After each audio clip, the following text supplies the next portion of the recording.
I hope सबको screen visible है।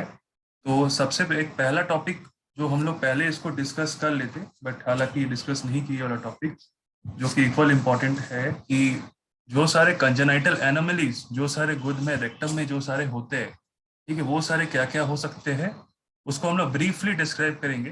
हालांकि नाम जान लेते हैं क्या क्या हो सकते हैं कंजेनाइटल एनोमलीज, यानी जो बचपन से जो सारे डिजीज हो सकते हैं उनमें से क्या क्या हो सकते हैं। तो जो congenital anomalies of the anus होते हैं वो बेसिकली बाय बर्थ होता है।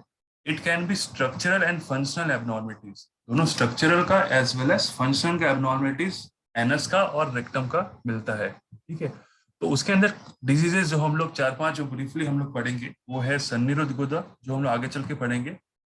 ठीक है, और obstruction of the anal canal, जिसको हम लोग कंपेयर कर सकते हैं सन्निरोध गुदा से। ठीक है, और can be correlated as structure of anus. Anus में यानी स्ट्रक्चर हो जाता है कोई, ऐसा हो जाता है कि कोई स्कार फॉर्मेशन से एनल में मान लो कोई एक इन्फेक्शन हुआ, उसके बाद क्या हुआ, स्कार फॉर्मेशन हुआ। स्कार फॉर्मेशन की वजह से वहां पे क्या हुआ, एक स्ट्रक्चर का फॉर्मेशन हो गया। स्ट्रक्चर मतलब क्या होता है, एक नैरोइंग हो गया वो जगह। उसकी वजह से क्या हो सकता है, वहां का इनकॉन्टिनेंस हो सकता है। यहाँ पे ये जो स्ट्रक्चर है वो कहीं भी हो सकता है, लाइक एनस में हो सकता है, यूरेथ्रा में हो सकता है। ठीक है, तो स्ट्रक्चर की वजह से क्या होता है कि वहां का जो मूवमेंट है, कोई भी मान लो बॉडी फ्लूइड या फिर यूरेथ्रा से मान लो यूरिन आ रहा है, वहां पे स्ट्रक्चर हो जाता है तो क्या होता है, यूरिन का इनकॉन्टिनेंस हो जाता है। अगर एनस में ये स्ट्रक्चर का फॉर्मेशन हो गया तो क्या होता है, स्टूल का इनकॉन्टिनेंस हो जाएगा, है ना। तो स्ट्रक्चर भी जो होता है वो इसके अंदर आता है। कभी कभार जो स्ट्रक्चर होता है वो कंजेनेटली प्रेजेंट रहता है, तो इसको हम लोग क्या करते हैं, सर्जिकली मैनूवर करके ये स्ट्रक्चर को रिमूव करते हैं। ठीक है, डायलिटेशन करते हैं। तो इसके बाद आता है number two is the imperforated anus. Imperforated anus मतलब क्या, it is most common congenital anomaly जो होता है। अगर इन सारे एनोमली में से कोई एक एनोमली अगर बोले, कोई जो एक कंजेनेटली जो एनोमली जो सबसे ज्यादा प्रेजेंट होता है, मिलता है, जो वो है इम्परफोरेट एनस। तो यहाँ पे क्या होता है, देर इज इम्परफेक्ट फ्यूजन होता है। इनका एक फ्यूजन होता है इम्परफेक्ट हाइंड गट का। हाइंड गट जैसे हमको पता है कि गट तीन में डिवाइड होता है, फोर गट, मिड गट और हाइंड गट। तो हाइंड गट का फ्यूजन किसके साथ होता है, एनल कैनल के साथ फ्यूजन हो जाता है। ठीक है, तो हम लोग को पता है इरेक्टम होता है जो 50, रेक्टम और एनल कैनल का जो डिस्टेंस होता है वो 15, टोटल डिस्टेंस 15 सेंटीमीटर का होता है, और जो एनल कैनल का डिस्टेंस अराउंड 3 to 4 सेंटीमीटर होता है। तो हाइंड गार्ड के साथ जो होता है वो lower part of the anal canal का, ठीक है, वहां पे क्या होता है, फ्यूजन हो जाता है। ठीक है, और उसकी वजह से, फ्यूजन की वजह से क्या होता है, वो एनस जो होता है वो इम्परफोरेट हो जाता है। तो इसकी वजह से क्या होता है, जो ओपनिंग होता है एनस का वो नहीं बन पाता है। इसकी वजह से क्या होता है, इम्परफोरेटेड एनस। तो इसमें क्या होता है, कंप्लेन क्या होता है, ये स्टूल पास नहीं हो पाता है इसकी वजह से। उसके बाद क्या ट्रीटमेंट हम लोग करते हैं, रिकंस्ट्रक्शन सर्जरी करके इसको करेक्ट करते हैं इम्परफोरेटेड एनस का। ठीक है, उसके बाद आता है एनल स्टेनोसिस। स्टेनोसिस का मतलब पता चल रहा है कि स्टेनोसिस का मतलब होता है नैरोइंग। जब एनस का नैरोइंग हो जाए, ठीक है, when whole of the anal canal is more और लेस स्लाइटली नैरो, नैरो हो जाए अगर एनएस का पार्ट, तब उसको हम लोग बोलते हैं स्टेनोसिस। अगर एनएस में हो तो उसको बोलते हैं एनस स्टेनोसिस। तो उसमें क्या करते हैं, उसमें क्या होता है कि एनएस का जो ओपनिंग होता है उसके वजह से क्या होता है, अगर स्टेनोसिस हो जाए तो वहां पे स्टूल का बेबी जो होता है स्टूल पास नहीं कर पाता, उसकी वजह से बहुत एक्सेसिव पेन होता है। ठीक है, तो उसमें हम लोग ट्रीटमेंट क्या करते हैं, रेगुलर एनल का डायलिटेशन करते हैं स्टेनोसिस अगर हुआ तो। मेम्ब्रेनस स्टेनोसिस, मेम्ब्रेनस से समझ में आ रहा है, वहां पे क्या होगा, एनल कैनल नैरो हो जाएगा और वो जो एनल कैनल है उससे मेम्ब्रेन से कवरिंग हो जाएगा। तो यहाँ पे क्या होता है, एनल कैनल नैरो हो जाता है ड्यू टू स्टेनोसिस, और वहां पे क्या होता है, थिन मेम्ब्रेन का एक कवरिंग हो जाता है। तो ऑन एग्जामिनेशन जब हम एग्जामिन करेंगे एनस का, तो वहां पे हमको मेम्ब्रेन जो होता है वो विजिबल मिलता है और वो बल्ज आउट होता है, बाहर की तरफ बल्ज करता है। Number five is the ectopic anus. Ectopic का मतलब समझ में आ रहा होगा तुम लोग को। एक्टोपिक का मतलब अपने नॉर्मल पोजीशन में ना होकर के एनस कहीं डिफरेंट पोजीशन पे लोकेट या सिचुएटेड हो जाए। जैसे एक्टोपिक प्रेगनेंसी भी हम लोग बोलते हैं कि वहां पे जहाँ पे यूटरस में जो फिटस का जो प्रेग्नेंटेड जो होता है, मतलब वहां पे ना होकर के हमारा फैलोपियन ट्यूब या फिर कोई दूसरे पोजीशन में जाकर के वहां पे मैच्योर होने लगता है, तो वो होता है एक्टोपिक। एक्टोपिक का वर्ड है रादर देन जो नॉर्मल पोजीशन है वहां पे ना होकर के वो डिफरेंट लोकेशन या डिफरेंट एरिया पे सिचुएटेड हो जाए, तो उसको बोलते हैं एक्टोपिक एनस। तो ये जो मोस्ट कॉमन एक्टोपिक एनस कहाँ पे पाया जाता है, मोर एंटीरियर में ज्यादा प्रेजेंट होता है, और गर्ल्स में क्या होता है, नियर दी वल्वा एरिया में एक्टोपिक एनस पाया जाता है। ठीक है, एनोरेक्टल अजेनेसिस नेक्स्ट नंबर 6 आता है, जो कॉन्जेनिटल एनोमलीज के अंदर आता है, वो होता है एनोरेक्टल अजेनेसिस। इसमें क्या होता है, there is a blind rectal pouch, ठीक है, एक blind rectal pouch that is lie just above the pelvic floor. एक रेक्टल पाउच ओपनिंग हो जाता है just above the pelvic floor में। जो मेल्स में होता है, क्या होता है, यह इंपॉर्टेंट है कि मेल में क्या होता है, एक फ्यूजन हो जाता है किसके बीच, ब्लैडर के बीच, ठीक है। In males, the fusion is attached to the bladder and often there is fistula between the rectum and bladder. तो एनोरेक्टल अजेनेसिस में क्या होता है, एनस और रेक्टम क्या होता है, ठीक ठाक से डेवलप नहीं होता है। वहां पे एक ब्लाइंड रेक्टल पाउच का डेवलपमेंट हो जाता है, that is above the pelvic floor. और मेल्स में क्या मिलता है, बेसिकली एक फ्यूजन देखने को मिलता है इसके बीच, मेनली तुम्हारा रेक्टम और ब्लैडर के बीच एक फिस्टुला फॉर्मेशन हो जाता है, ठीक है। तो उसको हम लोग क्या बोलते हैं, रेक्टम और ब्लैडर, ब्लैडर को हम लोग वेसाइकल भी बोलते हैं, इसके इसीलिए इसका नाम दिया है रेक्टो वेसाइकल फिस्टुला, ठीक है। और फीमेल में क्या होता है, फिस्टुला में भी present in the posterior fornix of vagina. Female में क्या होता है, पोस्टीरियर फॉर्निक्स में मिलता है। हाँ, और नेक्स्ट नंबर 7 आता है क्लोएका। क्लोएका का क्या मतलब है, कौन सा ये कंजेनिटल एब्नॉर्मलिटी है, इसमें क्या होता है, ये बहुत रेयर टाइप है, रेयरली मिलता है क्लोएका, जो कि एनोमली है, ओनली फीमेल में ही मिलता है। In this condition the hind gut, क्या होता है कि कौन कौन स्ट्रक्चर इसमें इन्वॉल्व होता है, हाइंड गट, यूरिनरी ब्लैडर और जेनिटल ट्रैक्ट। ये क्या होता है, ये जो तीनों स्ट्रक्चर है ये एक कैविटी में ही ओपन होता है, ये तीनों, हालांकि डिफरेंट डिफरेंट कैविटी में ओपन होना चाहिए, बट ये क्या होता है, एक अलग एक ही कैविटी में, अगर ये कॉमन कैविटी वाइट कैविटी में ओपन हो तो उसको हम लोग क्लोएका बोलेंगे। ये ट्रीटमेंट क्या है, इसका रिकंस्ट्रक्शन करते हैं क्लोएका का। तो ये इमेजेस से तुम लोग को और क्लियर हो रहा होगा, जैसे इम्परफोरेट एनस का है, यहाँ पे क्या है, देखो एनस का ओपनिंग ही प्रेजेंट नहीं है यहाँ पे, ठीक है। एनल अजेनेसिस विदाउट फिस्टुला फॉर्मेशन है यहाँ पे, एनोरेक्टल अजेनेसिस है, फिर एनल स्टेनोसिस है यहाँ पे। जो एनस वाला ये रेक्टम वाला पार्ट है, देखो ये स्टेनोज हो गया, ये वाला ना, क्लियर इमेज नहीं है ये वाला, देखो स्टेनोज हो गया एरिया, कितना नैरो हो गया। एनल रेक्टल स्टेनोसिस में रेक्टम का बात है, ये वाला जो नैरोइंग हो जाता है उसको रेक्टल स्टेनोसिस बोलते हैं। और ये एनस का हो तो एनल का स्टेनोसिस बोलेंगे। एनोडेक्टल अजेनेसिस विद फिस्टुला फॉर्मेशन, तो यहाँ पे एक फिस्टुला का फॉर्मेशन, यहाँ पे इमेज क्लियर नहीं है। यहाँ पे क्या होता है, ब्लैडर और रेक्टम के बीच एक फिस्टुला का यहाँ पे एक फॉर्मेशन हो जाता है। ये तो फीमेल का एक दिया हुआ है तुम्हारा एक इमेज। मेल में क्या होता है, ये जो ब्लैडर है यहाँ पे और यहाँ पे जो रेक्टम है, यहाँ के बीच एक तुम्हारा फिस्टुला फॉर्मेशन, यहाँ पे एक ट्रैक्ट बन जाता है, ठीक है। यहाँ पे उतना क्लियर नहीं है इमेज, इसलिए अप्रिशिएट नहीं कर पा रहे, ठीक है। तो देखो यूरोरेक्टल फिस्टुला विद एनल एजेनेसिस, देखो यहाँ पे रेक्टम और यहाँ पे ब्लैडर के बीच में देखो एक ट्रैक्ट बन गया, फिस्टुला बन गया, ठीक है। ये रेक्टो वेजाइनल फिस्टुला है, ये वेजाइना वाला पार्ट है और रेक्टम है, इसके बीच अगर फिस्टुला फॉर्मेशन हो जाए तो उसको बोलते हैं रेक्टो वेजाइनल फिस्टुला। हाँ, और एनल पेरिनियल फिस्टुला भी दिया है, मतलब पेरिनियल वाला हिस्सा और रेक्टम वाला हिस्सा में एक फिस्टुला फॉर्मेशन डेवलप हो जाए। रेक्टल एट्रेशिया, एट्रेशिया मतलब वहाँ पे होता है डेवलपमेंट ही नहीं हुआ रेक्टम का। देखो यहाँ पे क्या होता है, रेक्टम आया यहाँ पे, फिर एनस आया, बट इसके मन में देखो डेवलपमेंट यहाँ पे हुआ ही नहीं है, इसलिए इसका नाम एट्रेशिया बोल दिया। तो रेक्टल एट्रेशिया इन फीमेल के बारे में दिया, यहाँ पे देखो एट्रेशिया है, फिर डेवलपमेंट ही नहीं हुआ एनस और रेक्टम और एनएस के बीच, ठीक है। ये क्लोएका का फॉर्मेशन है, देखो यहाँ पे वाइट एक कैविटी बन गया है बिटवीन तुम्हारा हाइंड गट, ये तुम्हारा ब्लैडर और ये तुम्हारा जेनिटल पार्ट वाला एरिया, इसमें एक वाइट कैविटी इन सब में बन चुका है। इसको बोलते हैं क्लोएका, जो ओनली फीमेल में मिलता है। तो इसका कॉम्प्लिकेशंस क्या क्या, सॉरी ये वाला तो दूसरे पार्ट है, बस हाँ यही तक है कि तुम्हारा कॉन्जेनिटल एनोमलीज ऑफ दी तुम्हारा एनस का। तो अगर क्वेश्चन आता है तो ये सारे डिजीज ब्रीफली डिस्क्राइब कर देना, हार्डली 5 मार्क्स का क्वेश्चन ये कभी कभार पूछ लेता है, ठीक है। तो नेक्स्ट हम लोग आते हैं सन्निरुद्ध गुदा में। तो इसका आयुर्वेद में सुश्रुत निदान स्थान चैप्टर नंबर 8 में, ठीक है, वहां पे सन्निरुद्ध गुदा का डिस्क्रिप्शन मिलेगा, ठीक है। इसका निदान के बारे में ये बताया गया है कि आ, सबसे पहले ये बताया गया है कि यहाँ पे वेग का अगर अवरोध होता है, ठीक है, वेग का अवरोध होने से वात का विकृति हो गया। अब वात का जब विकृति होता है तब जो वात है, वायु है, वो गुद में जाकर के आश्रय करता है, ठीक है। आश्रय करने के बाद जो वहां का जो श्रोता है, वहां का जो श्रोता है उसको ऑब्स्ट्रक्ट कर देता है। ऑब्स्ट्रक्ट करने के बाद वो जो एनोरेक्टल एरिया जहाँ पे वायु का संचार है, वहां का जो गुद में जाकर के वायु जो विकृति है वहां किया है, वहां पे क्या होता है, रेक्टम वाला पार्ट में नैरो कर देता है उसको, ठीक है।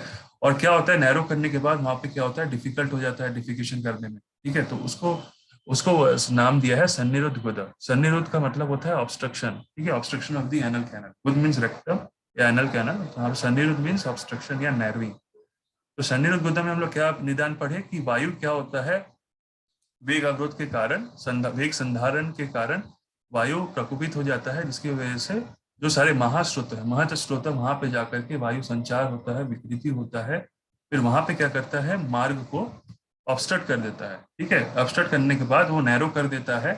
नैरो करने के बाद उसके बाद वहां पे मार्ग को नैरो कर देता है, और कृच्छेण पुरुष, मतलब जो पुरुष टूल निकलता है वो उसको कम कर देता है, डेफिकेशन को कम कर देता है। उसको नाम दिया है सन्निरोध गुदा। ये हो गया इसका निदान, मतलब इटियोलॉजी सन्निरोध गुदा का। अब आते हैं इसका ट्रीटमेंट में। ठीक है, उसका ट्रीटमेंट क्या है, उसका सुश्रुत चिकित्सा चैप्टर नंबर 20, यहाँ पे शुद्र रोग सुश्रुत ने जहाँ पे वर्णन किया है, वहां पे सन्निरोध गुदा का और बाकी सब शुद्र रोग का ट्रीटमेंट के बारे में बताया है। तो ऐसा बोला गया है कि इसका रेफरेंस यहाँ पे मिलेगा कि सन्निरोध गुदा अगर हो पेशेंट को, या वल्मीका या अग्नि रोहिणी, ये सब शुद्र रोग के नाम है। ठीक है, उसमें से सन्निरोध गुदा, वाल्मीकि रोग और अग्नि रोहिणी। ठीक है, ये जो 3 रोग होते हैं ये असाध्य होते हैं। मतलब अभी ऐसा याद करके रखो कि जो सन्निरोध गुदा होते हैं वो असाध्य होता है। और इसका जो हम लोग ट्रीटमेंट करते हैं, इसका जो ट्रीटमेंट हम लोग करते हैं, बेसिकली सन्निरोध गुदा असाध्य होता है and should be daily treated with regard to the nature and intensity of the dosha. मतलब दोषास के बढ़ते और घटते, जो भी दोषास प्रकोपित हुए हैं उसके अकॉर्डिंगली हम लोग उसको पहले ट्रीट करेंगे। And the treatment of case of agni rohini should be like of that of visarga. तो अग्नि रोहिणी, ये बस जान के रखो, एग्जाम के लिए नहीं बोल रहा हूँ, कि अग्नि रोहिणी जो शुद्र रोग में मिलेगा उसका ट्रीटमेंट जो होता है विसर्ग के समान होता है ट्रीटमेंट। और और और जो निरुद्ध प्रकाश क्या होता है, अगर सन्निरुद्ध गुद जो होता है वो तो पहले असाध्य होता है, अगर इसको हम लोग ट्रीट करें भी तो निरुद्ध प्रकाश के समान ट्रीटमेंट होता है। निरुद्ध प्रकाश और एक डिजीज हम लोग पढ़ेंगे आगे चल के। तो अभी ऐसा याद रखो कि जो सन्निरुद्ध गुदा होता है उसको हम लोग, अगर क्वेश्चन आए तो सन्निरुद्ध की चिकित्सा कैसे हम लोग करते हैं, तो पहले लिखना पड़ेगा इट इज असाध्य वैधि। ठीक है, अगर इसको हम लोग मान लो ट्रीट भी करते हैं तो उसको हम लोग निरुद्ध प्रकाश के समान ट्रीटमेंट करेंगे। ठीक है, निरुद्ध प्रकाश हम लोग आगे चल के डिस्कस करेंगे कि निरुद्ध प्रकाश का क्या है। ठीक है, तो इसको जो कंपेयर करते हैं बेसिकली एनल इनकॉन्टिनेंस या स्ट्रक्चर के तौर पे करते हैं। तो स्ट्रक्चर मतलब वही कि वहां पे क्या होता है, स्ट्रक्चर फॉर्मेशन, वहां पे जो एनल वाला हिस्सा है वहां पे कोई स्कार की वजह से, नल कोई इन्फेक्शन या कोई डिजीज हुआ है जिसकी वजह से वहां पे फर्दर ऑन बहुत देर तक अगर वो प्रेजेंट रहा, तो वहां पे क्या होता है, नैरोइंग हो जाता है of the tube, anal canal का, और जो स्टूल होता है वो ठीक इजीली पास नहीं हो पाता है। ठीक है, और उसकी वजह से क्या होता है, एनल स्टेनोसिस हो जाता है। It is basically cause by scar tissue, मतलब जो एनल कैनल में जो स्कार होता है उसके टिश्यू का जो क्या वो, अगर वो जो टिश्यू होता है एनल कैनल में, अगर वहां पे कोई स्कार फॉर्मेशन हो जाए जिसकी वजह से वहां पे स्ट्रक्चर या स्ट्रक्चर फॉर्मेशन हो जाता है, और पेशेंट कंप्लेन क्या करता है, बहुत पेन फील करता है वाइल पासिंग द स्टूल। ठीक है, ये हो गया एनल स्ट्रक्चर के बारे में। एनल इनकॉन्टिनेंस क्या होता है, एनल इनकॉन्टिनेंस यहाँ पे, हाँ इसको शॉर्ट ब्रीफली में देख लेते होता क्या है। तो इसका डेफिनेशन क्या है एनल इनकॉन्टिनेंस का, inability to control the elimination of the rectum of the rectal content. ठीक है, जब ठीक से जो भी एलिमिनेशन रेक्टल कंटेंट का, अगर मान लो वो जो भी कंटेंट है उसको ठीक से हम लोग एलिमिनेट नहीं कर पा रहे ड्यू टू, उसी को हम लोग बोलेंगे एनल इनकॉन्टिनेंस। तो it can be defined as loss on control of defecation act.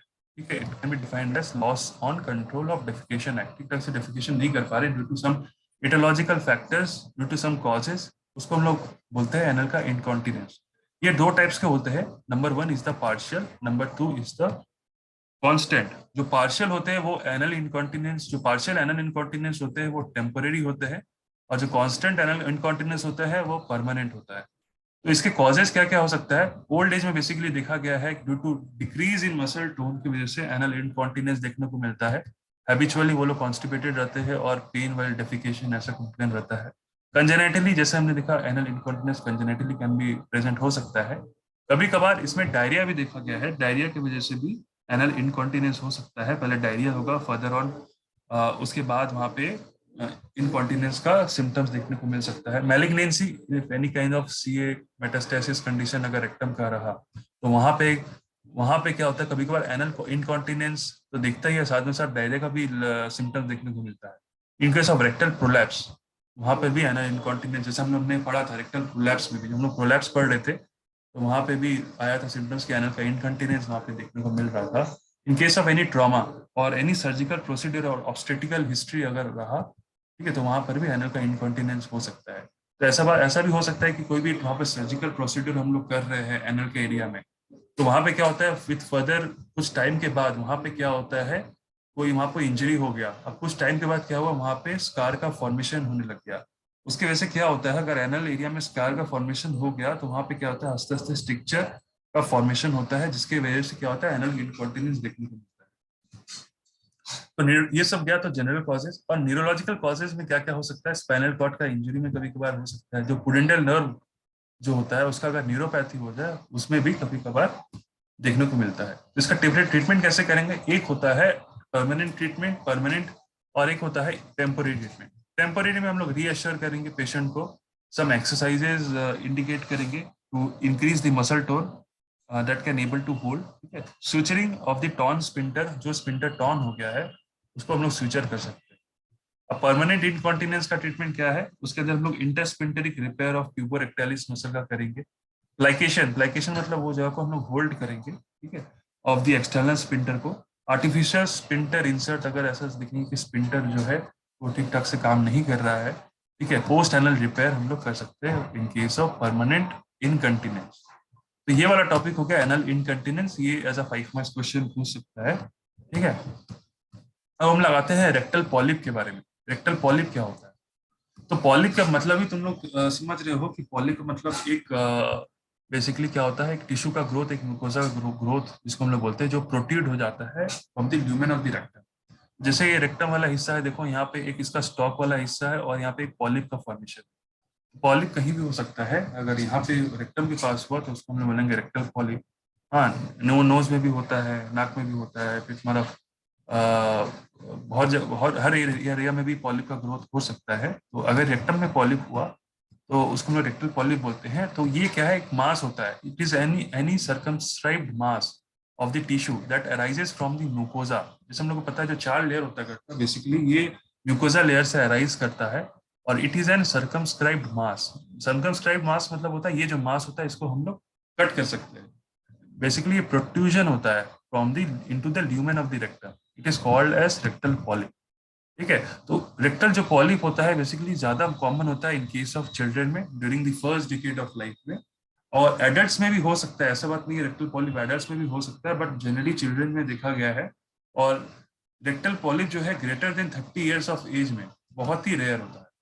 तो चिल्ड्रन में ज्यादा कॉमन होता है, बट एडल्ट्स में भी ऐसा हो सकता है, but in case after 30 years of age rectal polyp is बहुत ही रेयर, ठीक है। तो कॉमन जो पॉलिप होता है नॉर्मली सिंगल पाया जाता है, बट मल्टीपल भी देखने को मिल सकता है। अब यहाँ पे पॉलिप का शेप के बारे में दिया है, पॉलिप का जो शेप होता है वो स्पेरिकल हो सकता है, ठीक है, स्पेरिकल शेप में, और पेडंकलेटेड हो सकता है, ठीक है, पेडंकलेटेड यानी कि कोई पेडंकल वहां पे हो, स्मूथ हो सकता है, स्मूथ हो सकता है, रेडिश ब्राउन अपीयरेंस हो सकता है, and covered with mucus membrane, mucus membrane के साथ कवर हो सकता है। तो ये तो हो गया शेप ऑफ पॉलिप, पॉलिप किस फॉर्म में देखने को मिल सकता है। It can be spherical, pedunculated. Pedunculated मतलब यहाँ से देखो, जैसे ये वाला है मेरा पेडंकलेटेड है, यहाँ पे एक स्टॉक है और यहाँ पे प्रोट्रूड हो गया पॉलिप, तो ये पेडंकलेटेड है। जनरली ये सीए वाला मेटास्टेसिस नहीं होता है, बट ये बहुत सारा हमारा प्रॉब्लम फेस कराता है।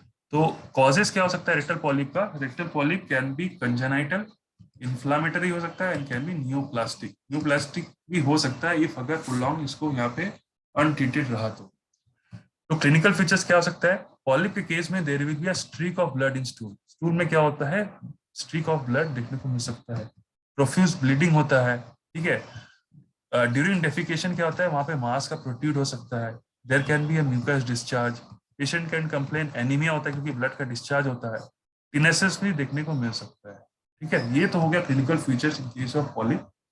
अब आते हैं diagnosis, how we diagnosis case of rectal polyp, पर rectal examination, proctoscopy and sigmoidoscopy, ठीक है। नॉर्मली पर रेक्टल एग्जामिनेशन हम लोग फील करके एंड प्रोक्टोस्कोप से डायग्नोसिस कर लेते हैं। ट्रीटमेंट क्या है, एज सिंपल एज दैट, पॉलीपेक्टोमी।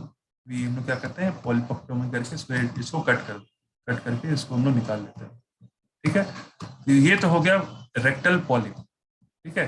अब हम लगाते हैं most important topic that is CA of rectum. ये हमारा रेक्टल डिसीज का लास्ट टॉपिक है, सीए रेक्टम, जो हम लोग अर्बुद से मेनली कोरिलेट करते हैं, ठीक है। तो सीए रेक्टम क्या होता है बेसिकली, इसके रिस्क फैक्टर्स क्या क्या हो सकते हैं? तो सबसे पहले क्या होता है कि सीए मोस्ट कॉमन कौन से मतलब जनरल जो होल बॉडी का मैलिग्नेंसी होता है। हाँ, सबसे मोस्ट कॉमन जो कैंसर वाला होता है दैट इज लंग कैंसर, अगर होल बॉडी की बात करें तो। उसके बाद आता है breast cancer, number 2। Number 3 is the colorectal carcinoma. तो lung cancer is the number 1 cause in case of malignancy, जिसका ज्यादातर पाया जाता है। अगर सिर्फ जीआईटी का स्पेसिफिक बात करें तो first and foremost cause of CA जो है वो है कोलोरेक्टल कार्सिनोमा। ठीक है, ये सबसे ज्यादा जीआईटी कॉज का कार्सिनोमा देखने को मिलता है। तो रिस्क फैक्टर्स सीए रेक्टम में क्या क्या मिल सकता है? It can be ulcerative colitis, Crohn's disease, ये सारे जो डिजीज है ना, आईबीडी, ये सीए कराने में बहुत मेजर रोल है इनका। पेशेंट क्या होता है, बहुत दिन से इसके लिए बहुत अनट्रीटेड रहता है, या फिर अगर इसको ये आस्ते आस्ते क्या होता है मैलिग्नेंसी में कन्वर्ट हो जाता है, ulcerative colitis and Crohn's disease. हम लोग पढ़ेंगे इसको आगे चल के। अगर पेशेंट लेस फाइबर डाइट खाए, हाँ, increase intake of fat, fat को ज्यादा लेता हो, फाइबर्स कम लेता हो, लाइफस्टाइल अच्छा नहीं है, अल्कोहल, स्मोकिंग, ये सब एक्सेसिव यूज करता हो, हाँ, if there is any recurrent fistula formation अगर हो, तो उनमें देखा गया है सीए रेक्टम होने का चांसेस ज्यादा इनमें देखा गया है। और इनमें देखा गया है in case if there is any excessive radiation अगर जिन पेल्विक एरिया में ज्यादा मिला हो, हाँ, भाई कोई रीजन से मान लो कोई ज्यादा ज्यादा उनमें radiation, X ray, MRI, CT scan, हाँ, सोनो, ये सब ज्यादा उनमें इन्वेस्टिगेशन या ज्यादा रेडिएशन का एक्सपोजर हो, ये सब में ज्यादा हमारा रेक्टम कार्सिनोमा का होने का चांसेस ज्यादा है। तो स्प्रेड कैसा होता है? स्प्रेड बेसिकली तीन टाइप से स्प्रेड हो सकता है कार्सिनोमा का। It can B haematogenous, lymphatic और लोकल। विद ब्लड रूट से जा सकता है, लिम्फेटिक रूट से जा सकता है, और लोकल रूट से कैंसर जो है वो स्प्रेड कर सकता है। इसमें जो होता है सीए रेक्टम का जो मोस्ट कॉमन कैंसर जो देखा गया है वो होता है एडिनोकार्सिनोमा, जो कि 80% मोर कॉमन होता है सीए रेक्टम का। नेक्स्ट कम होता है स्क्वामस सेल कार्सिनोमा, लिम्फोमा यानी जो लिम्फ नोड का जो कैंसर होता है वो, देन होता है कार्सिनोइड ट्यूमर। तो मोस्ट कॉमन ये याद रखना कि adenocarcinoma is the most common cancer which occurs in the colorectal carcinoma. Then comes clinical features. What are the clinical features जो देखने को मिलता है? जो लिम्फोमा होता है ना, मेनली जो होता है वो पियर्स पैसेज में देखने को मिलता है। हाँ, what are the clinical features? Mainly जो पेशेंट प्रेजेंट करता है ना, classical presentation in case of CA rectum होता है, वो कॉन्स्टिपेशन पेशेंट कंप्लेन करके आता है। और कंप्लेन क्या करता है कि अनसेटिस्फाइड डेफिकेशन, लाइक वो डेफिकेट करता है लेकिन उसका एक अंदर में ऐसा रहता है कि नहीं, और डेफिकेशन और अच्छे से नहीं हुआ, लाइक और होना चाहिए। ऐसा क्यों होता है? ये असेंडिंग कोलोन है, मान लो ये ट्रांसफर कोलोन है, ये डिसेंडिंग कोलोन है, देन इट को सिग्मोइड कोलोन है, दिस इज रेक्टम। तो मान लो कभी कभार हम लोग बेसिकली कोलोरेक्टल कार्सिनोमा हम लोग पढ़ते हैं इन जनरल, मतलब कोलन में कैंसर कैंसर हो सकता है, रेक्टम में कैंसर हो सकता है। अभी हम लोग मेनली रेक्टल कार्सिनोमा पढ़ रहे हैं। कभी कभार क्या होता है, मान लो रेक्टम का कार्सिनोमा हुआ ना, या फिर कोलोरेक्टल का कार्सिनोमा हुआ, तो यहाँ पे क्या होता है, कार्सिनोमा मेटास्टेसिस कंडीशन हो जाता है। तो उसकी वजह से जो स्टूल होता है ना, जो गट का जो डेफिकेशन होता है, पेशेंट डेफिकेट नहीं कर पाता, जिसकी वजह से क्या होता है ना, यहाँ पे कॉन्स्टिपेशन पेशेंट को फील होता है और पेशेंट स्टूल पास नहीं कर पाता, जिसकी वजह से उसके बाद एक अनसेटिस्फाइड डेफिकेशन होता है। यहाँ पे स्टूल आता है, थोड़ा थोड़ा डेफिकेट करता है, बट डेफिकेट उतना अच्छे से नहीं होता है। तो इसमें भी कभी कभार क्या दिखा गया है, कभी कभार एक डायरिया का भी कंडीशन देखने को मिलता है अगर यहाँ पे मेटास्टेसिस हो जाए तो। डायरिया क्यों होता है? ये diarrhoea due to hyper motility of gut की वजह से डायरिया नहीं होता है। ये जो डायरिया यहाँ पे जो कभी कभार मिलता है देखने को in case of CA rectum में, ये डायरिया जो होता है due to hyper motility of gut की वजह से नहीं होता। यहाँ पे डायरिया क्यों होता है? ड्यू टू यहाँ पे स्टूल का क्या होता है ना, बहुत टाइम से यहाँ पे स्टूल का एक्यूमुलेट होता है, जिसकी वजह से यहाँ पे क्या होता है ना, जो बैक्टीरिया रहते हैं यहाँ पे ग्रो करते हैं। अब बैक्टीरिया जब ग्रो करते हैं ना, यहाँ पे ग्रो करने के बाद ये जो स्टूल मटेरियल जो होता है इसको डीजेनरेट करने लग जाते हैं आस्ते आस्ते। ठीक है, ये स्टूल मटेरियल को, अब जैसे ही ये डीजेनरेट होता है ना, इसकी वजह से क्या होता है, कभी कभार यहाँ पे डायरिया देखने को मिलता है। ठीक है, यहाँ पे डायरिया देखने को मिलता है, तो पेशेंट वही कंप्लेन करता है सबसे पहले, कभी कभार अनसेटिस्फाइड कॉन्स्टिपेशन कभी कभार बोलता है। ठीक है, सेटिस्फाइड कॉन्स्टिपेशन मतलब रहता है, और सेटिस्फाइड डिफिकेशन नहीं होता उसको, और कभी कभार वो डायरिया का भी कंप्लेन करता है। ठीक है, और इसको जो डायरिया यहाँ पे होता है ना, उसका एक पर्टिकुलर नाम है, यहाँ पे मेंशन नहीं है, स्पूरियस डायरिया बोलते हैं, SPURIOUS, स्पूरियस डायरिया, जिसको हम लोग जो डायरिया यहाँ पे मिलता है, ये जो डायरिया होता है, ये हाइपर मोटिलिटी की वजह से नहीं मिलता है, ये जो मिलता है ड्यू टू जो स्टूल मटेरियल, जो बैक्टीरिया क्या होता है स्टूल मटेरियल को डीजेनरेट करते रहता है वहाँ पे आस्ते आस्ते, जिसकी वजह से डायरिया देखने को मिलता है। और यहाँ पे जो ब्लीड होता है वो होता है फ्रेश ब्लड का ब्लीडिंग, क्योंकि रेक्टम जो है नियर टू तुम्हारा एनल कैनल है, इसकी वजह से फ्रेश ब्लड निकलता है। अगर कोलोन में अगर कोई मान लो मेटास्टेसिस हुआ तो वहां पे एक ब्लड का क्लॉट देखने को मिलता है अगर ब्लीडिंग हुआ तो। हाँ, और वहां पे टिनेसनेस देखने को मिलेगा, लॉस ऑफ एपेटाइट रहता है पेशेंट का, लॉस ऑफ वेट हो रहा है, सेंस ऑफ इनकम्प्लीट डेफिकेशन जो एक की क्लासिकल फीचर होता है in case of metastasis, abdomen का डिस्टेंशन देखने को मिलता है। ये तो चला गया क्लिनिकल फीचर्स। और मेटास्टेटिक साइन में क्या क्या मिलता है लेट स्टेजेस में, बैक एक मिलता है, डिस्निया मिलता है, एसाइटिस और जॉन्डिस देखने को मिलता है in case of late sign metastatic sign. ठीक है। ऑन एग्जामिनेशन में लोग क्या करते हैं, रेक्टल एग्जामिनेशन करते हैं, तो वहां पे क्या होता है जैसे ही रेक्टल एग्जामिनेशन करते हैं वहां पे क्या होता है जो फिंगर में होता है ना वहां पे प्रोफ्यूज ब्लीडिंग देखने को मिलता है और फिंगर में ब्लड आ जाता है, और वहां पे ग्रोथ हम लोग फील कर सकते हैं, अप्रिशिएट कर पाते हैं रेक्टम के एरिया ऑन एग्जामिनेशन और डिजिटल रेक्टल एग्जामिनेशन। ठीक है। तो इन्वेस्टिगेशन हम लोग क्या करते हैं, इन्वेस्टिगेशन हम लोग डिजिटल रेक्टल एग्जामिनेशन है, प्रोक्टोस्कोपी है, कोलोनोस्कोपी है। जो कोलोनोस्कोपी होता है वो बेसिकली एक gold standard investigation in case of colon card cancer में। ठीक है। कोलोन कैंसर में हम लोग कोलोनोस्कोपी करते हैं, मेनली कोलोन में जाकर के वहां का इमेजेस लेते हैं। सिग्मोइडस्कोपी हम लोग कर सकते हैं। अब कोलोनोस्कोपी जब हम लोग करते हैं उसके बाद करने के बाद हम लोग क्या होते हैं वहां का एक टिश्यू ले लेते हैं वहां पे बायोप्सी करने के, अगर कोलोन कार्सिनोमा रहा तो। नॉर्मली रेक्टम कार्सिनोमा में हम लोग सिग्मोइडस्कोपी करते हैं to detect any mass in the rectum और नॉट। ठीक है। डबल कॉन्ट्रास्ट इनेमा में हम लोग दे सकते हैं to detect the size of cancer. तो जो यहाँ पे कॉन्ट्रास्ट इनेमा मेनली हम लोग बेरियम का देते हैं, बट यहाँ पे डबल कॉन्ट्रास्ट यूज करते हैं। एक तो बेरियम का हम लोग यूज करते हैं और एक होता है कार्बन डाइऑक्साइड का हम लोग यूज करते हैं। CO2 इसलिए हम लोग यूज करते हैं to detect any feeling defect है या कि नहीं है वहाँ पे। अगर मान लो कोई वहाँ पे डिफेक्ट आ गया, ठीक है, वहां पे तो फील हो गया बट हम समझे कोई मेटास्टेटिक नहीं है। अगर वहां पे कोई फीलिंग डिफेक्ट है तो वी कैन हम लोग ऐसा डायग्नोस कर सकते हैं कि अगर यहाँ पे कोई मेटास्टेटिक लीजन है या फिर कोई ग्रोथ है। हाँ, वो इमेजेस में आ जाता है। ठीक है। सिटी स्कैन भी कर सकते हैं टू डिटेक्ट वहां पे एनी लिम्फ नोड का एनलार्जमेंट और एनी मेटास्टेसिस है या नहीं, तो सिटी स्कैन करवाते हैं। तो these are the investigation that we prefer in case of CA rectum और सीए कोलोन। इसके पहले हमने एक क्लासिफिकेशन पढ़ लेते हैं विच इज फोरमोस्ट इंपॉर्टेंट, जो उन्होंने ड्यूक ने दिया था, दैट इज ड्यूक क्लासिफिकेशन। ये क्लासिफिकेशन इंपॉर्टेंट क्लासिफिकेशन है, ये ड्यूक ने दिया था। ठीक है। उसका नाम ऐसा पड़ गया ड्यूक क्लासिफिकेशन। इसके अंदर 3 मार्किंग होता है, A B and C on the, इसके अंदर 3 मार्किंग होता है, ए बी एंड सी। ठीक है। तो ये क्या होता है, सबसे पहले if there is growth involvement of the rectum and anus then we call it as A, marking A. ठीक है। होता है if there is any growth involvement of the rectum and anus then we group as marking A. If there is any group B, हम लोग marking B कब देते हैं, अगर ग्रो जो हुआ वो बियॉन्ड द रेक्टल वॉल हुआ। ठीक है। बट इसमें लिम्फ नोड कोई भी एनलार्ज नहीं होगा, ये होता है बी। ए क्या था, जब रेक्टम और एनल में ग्रोथ होगा तब हम लोग देंगे ए। डी में कब हम लोग देंगे, if there is growth beyond the rectal wall. Rectal wall में तो है ही बट इसके बियॉन्ड भी है, बट इसमें क्या है, लिम्फ नोड का एनलार्ज नहीं है। अगर लिम्फ नोड का एनलार्ज हुआ तब हम लोग देंगे सी। ठीक है। अब सी के अंदर 2 है, C1 एंड C2। C1 होता है लिम्फ नोड का एनलार्जमेंट। अब C1 के अंदर सी का अंदर होता है, मतलब होता है लिम्फ नोड का एनलार्जमेंट। अगर C1 हुआ तो मतलब हुआ लोकल लिम्फ नोड का एनलार्जमेंट। ठीक है। और C2 क्या होता है, डिस्टेंट लिम्फ नोड का एनलार्जमेंट। डिस्टेंट मतलब बाकी सब ऑर्गन में इन्वेट कर चुका है कार्सिनोमा। ये सब बहुत पुअर प्रोग्नोसिस होता है अगर सी के अंदर क्लासिफिकेशन आ जाए। अब उसके अंदर जब ये डू क्लासिफिकेशन ने, जब ये 3 क्लासिफिकेशन 3 मार्किंग ने दिया, तो उसके बाद एक एस्टलर कोलर ने अपना आकर के एक मॉडिफिकेशन किया। वो तो एक्सेप्ट कर लिए चलो डी क्लासिफिकेशन लेके, लेकिन ये अपना एक मॉडिफिकेशन करते हैं। ये क्या करते हैं, एक डी मॉडिफिकेशन करके कर लेते हैं, एक डी स्टेज देते हैं जिसके अंदर एक डिस्टेंट मेटास्टेसिस का एक पॉइंट इंक्लूड करते हैं।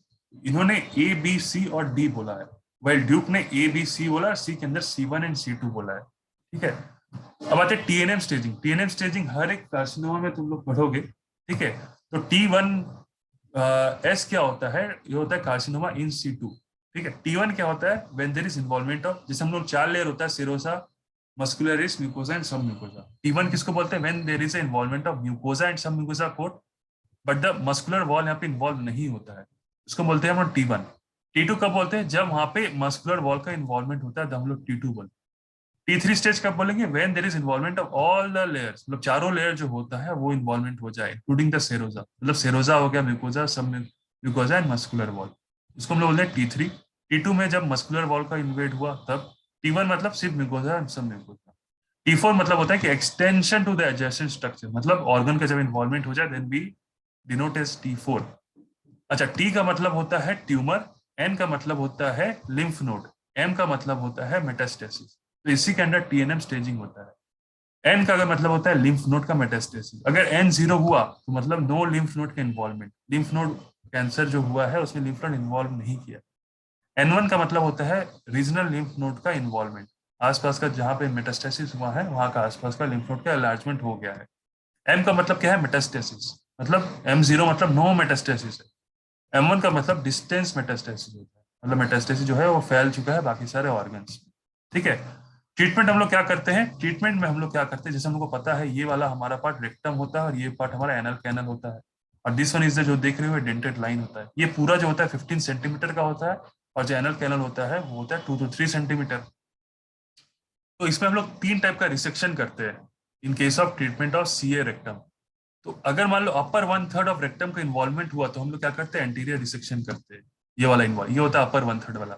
मिडिल 1/3 वाला इन्वॉल्वमेंट अगर हुआ है तब हम लोग क्या करेंगे? लोअर एंटीरियर रिसेक्शन करते हैं। नाम बस याद रखो। हाँ, यहाँ पे स्पिंटर, ये जो मिडिल, यहाँ पे मिडिल वाला जो हिस्सा है एनल कैनल रेक्टम का, यहाँ पे क्या होता है? स्पिंटर प्रेजेंट होता है, बस ये पॉइंट याद रखो। और अगर लोअर 1/3 में अगर कहीं हुआ मेटास्टेसिस तो हम लोग एब्डोमिनो पेरिनियल रिसेक्शन करते हैं। ठीक है, अभी बस यही याद रखो, APR जिसको हम लोग बोलते हैं। अपर 1/3 एंटीरियर, मिड में हुआ 1/3 लोअर एंटीरियर, अगर लोअर में हुआ तो देन एब्डोमिनो पेरिनियल रिसेक्शन। ठीक है, इतना याद रखो इन केस ऑफ ट्रीटमेंट। ट्रीटमेंट और भी इसके बहुत विविडली डिस्क्रिप्शन है, बट इतना ही याद रखो, ये सफिशियंट है फॉर एग्जाम।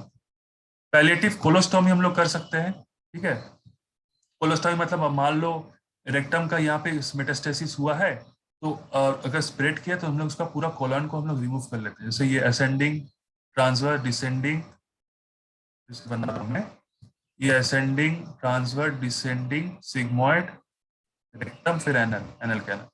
तो क्या होता है, कभी कभार यहाँ का मेटास्टेसिस देखने को मिला है, हम लोग क्या करते हैं बेसिकली, ये यहाँ तक हम लोग रिमूव कर देते हैं, कोलोस्टोमी, इसका हम लोग होता है, नाम है कोलोस्टोमी। अब क्या होता है, ये जगह को हम लोग मेटास्टेसिस और इसको हम लोग जब रिमूव कर लिए ना, अब यहाँ तो पेशेंट क्या होगा, डिफिकेट अब नहीं कर पाएगा लाइफ लॉन्ग, क्योंकि हमने इसका पूरा कोलॉन ही रिमूव कर दिया, यहाँ का हिस्सा वाला। ठीक है, इसके अंदर तुम्हारा एनल कैनल रेक्टम भी आ गया। तो इसमें हम लोग क्या करते हैं ना, एक हम लोग इसके अंदर हम लोग क्या करते हैं, एक बैग फिट कर देते हैं, जो कि वो बैग बाहर मतलब लाई करता है, हाँ, बॉडी के बाहर लाई करता है, और जो जितना सा फिकल मैटर है वहीं पे स्टोर होता रहता है, और बैग को बार बार चेंज भी करते रहते हैं। तो लाइफ लॉन्ग पेशेंट क्या होता है, बैग लेके घूमता है, ये होता है कोलोस्टोमी बैग। ठीक है, ये बैग क्या होता है, हम लोग जब यहाँ पे इसको कट कर देते हैं, डिसेक्ट कर देते हैं, जब मेटास्टेसिस होता है तो वहाँ पे एक बैग से हम क्या करते हैं, फिट कर देते हैं, और ये बैग जो होता है बाहर की तरफ ऐसा झूलता है। ठीक है, तो ये होता है कोलोस्टोमी, यहाँ पे कोलोस्टोमी बैग फिट कर देते हैं। पैलेटिव कोलोस्टोमी हम लोग कर सकते हैं, पूरा रिमूव ना करके एक पर्टिकुलर एरिया वाला कोलोस्टोमी कर सकते हैं। केमोथेरेपी दे सकते हैं, उसके अंदर जो ड्रग आता है दैट इज 5-फ्लोरोयूरेसिल, ड्रग का नाम याद रखना। रेडियोथेरेपी बहुत रेयर यूज करते हैं। ठीक है, न्यू एडजवेंट केमोथेरेपी भी दे सकते हैं। न्यू एडजवेंट केमोथेरेपी का मतलब क्या होता है, बिफोर डूइंग कोलोस्टोमी ऑपरेशन या रिसेक्शन के बाद हम लोग पहले उसको केमोथेरेपी चला देते हैं, उसके बाद हम लोग सर्जरी फॉलो करते हैं। ठीक है,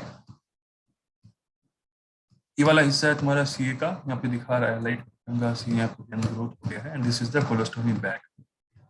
तो यहाँ पे खत्म होता है हमारा total disease of the anal canal.